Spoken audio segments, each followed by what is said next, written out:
तो चुनावों से फ्री हो गए हैं तो मेरे प्यारे मोटियारों वापस लौट जाओ इस शिक्षा के क्षेत्र में, जहां से आपके परिवार वाले, आपके रिश्तेदार, आपके भाई बहन सब कुछ आपके यहीं से ही उम्मीदें करते हैं कि हमारा भाई पढ़ेगा या हमारी बहन पढ़ेगी तो हमारा भी भला होगा और उनका भी भला होगा।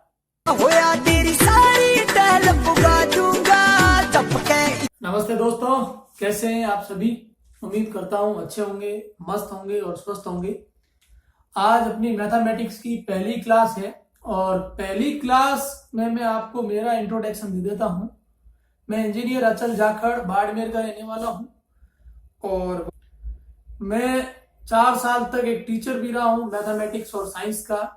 और मेरा शुरू से अनुभव ये रहा है कि गणित एक ऐसा सब्जेक्ट है जिसमें जिस विद्यार्थी की पकड़ अगर शुरू से हो जाती है तो फिर उसकी तो हो जाती है, लेकिन जिसकी नहीं होती है उसके लिए बहुत मुश्किल है, वो इस विषय से कतराता है, भागता है। मैं मेरा आपको एक अनुभव बताता हूं कि मैं खुद आर्ट स्ट्रीम का स्टूडेंट रहा हूं, लेकिन मैंने 10th के बाद गैप लेने के बाद जो पढ़ाई छोड़ी, उसके बाद वापिस जुड़ा और उसके बाद मैंने इस गणित को इतना मजबूत कैसे बनाया, ये मेरा व्यक्तिगत अनुभव है। अगर आप इससे घबराओगे तो जिंदगी भर घबराते ही रहोगे और अगर इसका प्रयास करोगे, डटकर मुकाबला करोगे तो फिर ये आपके कदमों में होगी। अब आपको डिसीजन ये लेना है। क्यों? क्योंकि वर्तमान में किसी भी प्रतियोगी परीक्षा के लिए गणित का होना बहुत जरूरी है। यदि आपकी गणित स्ट्रांग नहीं है आपका चयन नहीं होगा। लेकिन गणित का एक बेनिफिट है, अगर गणित आपकी अच्छी हो गई तो इसके साथ साथ आपकी रीजनिंग भी अच्छी हो जाएगी। ये इसकी दूसरी शर्त है, इसके साथ एक हिडन कंडीशन है। तो मैं ये उम्मीद करता हूं कि आज अपन इस विषय में जो जहां से भी शुरुआत करें, 0 से शुरुआत करेंगे और इसको 0 से अपन धीरे धीरे 100 की तरफ लेके जाएंगे।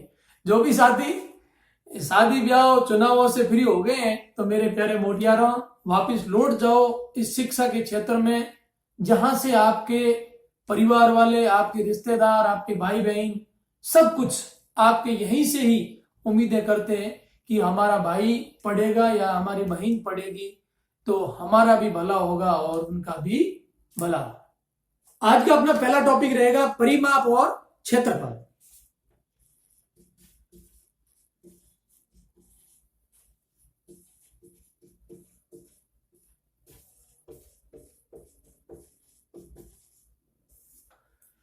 परिमाप का मतलब होता है किसी भी वस्तु के चारों ओर का एक चक्कर, और क्षेत्रफल का मतलब होता है उस वस्तु या उस स्थान द्वारा घेरा गया क्षेत्र, वो उसका कुल क्षेत्र, उसका क्षेत्रफल कहलाता है। जैसे ये कोई एक आकृति है, इस आकृति के इस बिंदु ए से चलते हुए इसके चारों ओर का इस बिंदु पर पहुंचने पर जो तय की गई दूरी है वो उसका कहलाता है परिमाप। और इस पूरी आकृति के द्वारा जो ये जगह अंदर की घेरी गई है इसको अपन कहते हैं क्षेत्रफल। अब आपकी जब शुरुआत होती है 0 से तो ये आकृति तो आपकी समझ में आ गई कि इसकी ये वाली और ये वाली भुजाएं तो समान है और ये वाली भुजा और ये वाली भुजा समान है। आमने सामने की जब भुजाएं समान होती है उस आकृति को अपन कहते हैं आयत। इसके दूसरी ये आकृति है, इस आकृति में इसकी चारों ही भुजाएं समान है और जब चारों ही भुजाएं समान होती है, यानी आमने सामने आजू और बाजू चारों ही भुजाएं जो समान होती है उस आकृति को अपन कहते हैं वर्ग। भुजा यानी अंग्रेजी में इसको कहते हैं आर्म। तो भुजा को हम सदैव ए से निरूपित करते हैं। अब इधर ये हो जाएगी लंबाई और ये हो जाएगी इसकी चौड़ाई। तो लंबाई को तो लेंथ अपन एल से निरूपित करेंगे और आपकी चौड़ाई भी यानी बैंड से निरूपित करेंगे। अब इसमें लंबाई की कितनी भुजाएं हैं? जैसे मैं आयत और आयत के परिमाप की बात करूं, आयत का परिमाप, लंबाई की 2 भुजाएं, चौड़ाई की भी 2 भुजाएं। तो पहले अपन ऐसे लिख सकते हैं इसको, 1l प्लस बी प्लस वापिस l प्लस वापिस बी। अपने को l कितने हैं? 2, बी भी कितनी है? 2। तो 2 को अपन यहां ले लेते हैं कॉमन, अंदर कौन बचा?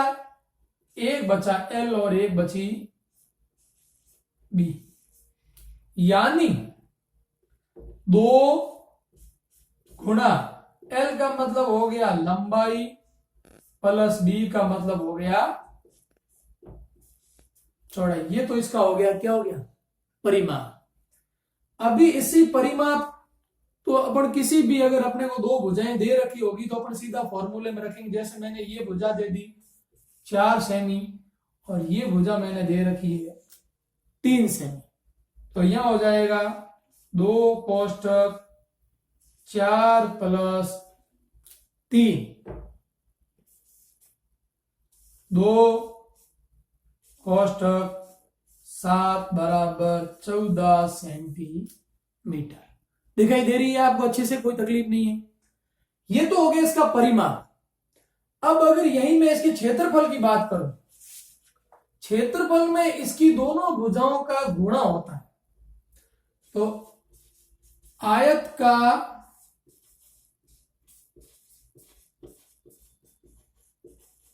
क्षेत्रफल, सूत्र क्या है? बढ़ जाएगा, सूत्र बनाने सीखो आप, लंबाई गुणा चौड़ाई। लंबाई कितनी है? 4, चौड़ाई कितनी है? 3 बराबर 12। लेकिन इस सेमी का और इस सेमी का हुआ गुणा, तो इसका मात्रक हो जाएगा स्क्वायर। ये इसके मात्रक बिल्कुल ध्यान रखना। ऑप्शन में ऐसे भी रहेगा 12 सेमी स्क्वायर, 12 सेमी क्यूब और केवल 12। आपने उत्तर तो 12 ले लिया, लेकिन आपने अगर मात्रक ये जैसे स्क्वायर वाला नहीं करके किसी और को भी कर दिया तो वो आपका आंसर हो जाएगा गलत। ये आपको ध्यान रखना है, मात्रक का विशेष ध्यान रखना है। और हम छोटी छोटी त्रुटियां भी यही करते हैं। ये अपना हो गया आयत। अब अगला आता है इसमें अपने वर्ग। आयत सीख लिया, अब अपन देखते हैं वर्ग। वर्ग